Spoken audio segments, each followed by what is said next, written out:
Trev's Top 10s here on Trev's Hockey Show. I'm the Trev. That's too sweet.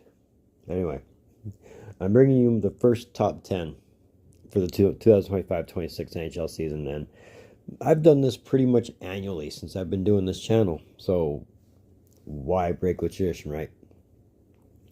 Before the start of every season, I give you a 10 bold predictions, and I give you 10 teams that I think are worth watching throughout this season. Today, I'm giving you my 10 bold predictions. Now, keep in mind, these are bold predictions. This is not my actual predictions as far as if I say this team does this or this team does that.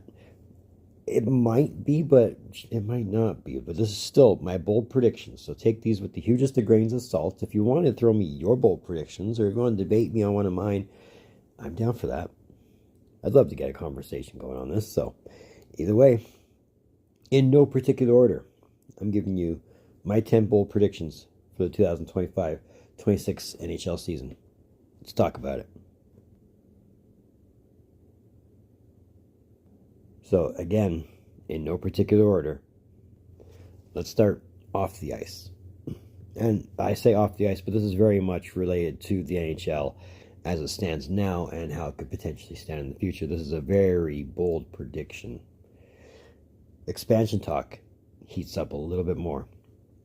Between having two groups in Atlanta that want a team back there, between having a group in Arizona or Phoenix wanting to get a team back there, between the talk of Houston always coming up, Quebec always saying, we deserve a team, we deserve a team. They have no owner, but they deserve a team, right? Expansion talk is going to heat up, and with expansion money that comes along with it. If you think of Utah as the expansion franchise we're supposed to think of them as, the expansion price tag was $1.2 billion. If you think of the last true expansion, that being Seattle, paying $650 million on top of having to pay for a renovated arena, it's very pricey, and the NHL probably wants a lot of that expansion money, so why would they say no to bringing the league up to 36 in time? I'm not saying it's going to happen right away.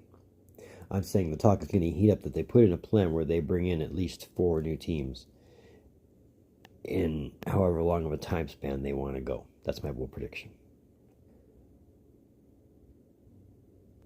For the next one, I think we're going to have some few front office changes during the season. I mean, we usually have 1 or 2 during the season. A lot of them come at the end of the season, mostly from teams that don't make the playoffs, but I think somewhere in between Detroit and Nashville, and maybe the New York Islanders, maybe even potentially the Buffalo Sabres, you might see a coaching change, you might see a GM change at some point before the end of the season. If not before, then definitely after the end of the season.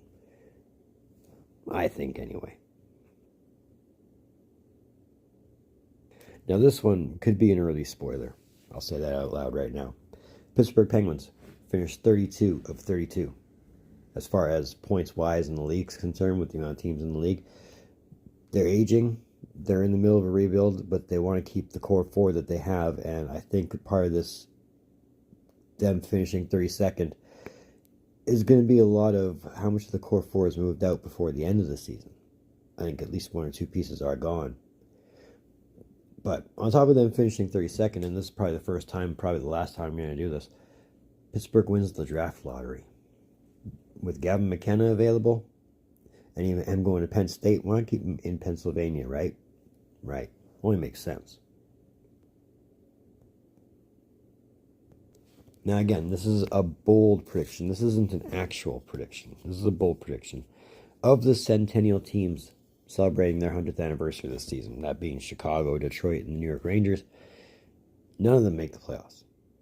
Now again, bold prediction. I'm not saying that none of them will. I'm not saying 1 or 2 will. I'm just saying, for the sake of a bold prediction, none of them do. Terrible way to cap off a 100th anniversary, but, you know, between at least 2 of those teams, I can see that as a real possibility.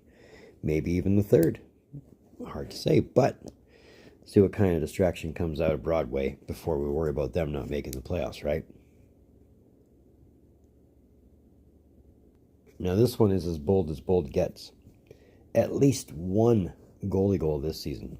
Now, remember, we had 3 goalie goals in 24-25.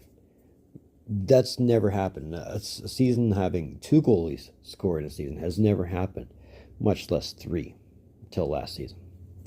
I think with the frequency goalies are scoring, between scoring at least once every calendar year to now 3 times in a season, at least one goalie is going to score a goalie goal this season.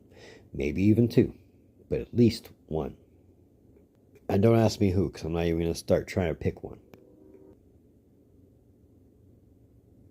This one I think is pretty much a guaranteed result. Ovi finishes the season somewhere around the 930 goal mark.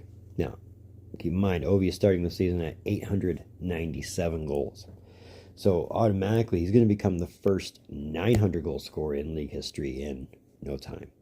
And when he broke the record last season, I thought to myself, well, it sucks now because watching him chase the record is over.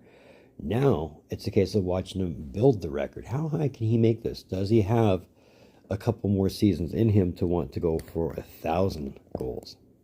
I think that's a stretch outside what he wants to do, because I'd imagine he wants to go home and play in Russia at some point. But how high can he take this record? That's a very good question.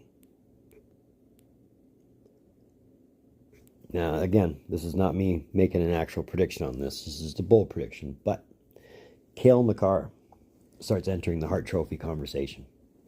Like, if you remember a couple years ago when Colorado was winning the Stanley Cup, there was all the hype of his Bobby Orr comparisons. He's very much like a Bobby Orr type of defenseman, an offensive defenseman with skill set of Bobby Orr and this, that, and the other. Well, if he is that good of a defenseman, and I'm not saying he's not, because he is. I mean, he's biting the bit for 100 points in a season, and I imagine that's coming very quickly. But what says this isn't the year he enters the Hart Trophy conversation? I'm not saying he's going to win the Hart Trophy. I'm not even predicting individual awards right now. But I think it's only a matter of time before, if not this season, in the next couple seasons, you start hearing Makar and Hart Trophy in the same sentence. Maybe he'll win one in the next couple of years. Hard to say, but I think this year is at least where you start taking him seriously as far as a Hart Trophy contender. This one, I think, might happen, might not happen. More than 150 goal scorer. Like, maybe 2. If you remember last season, we had 150 goal scorer. That was Leon Draisaitl.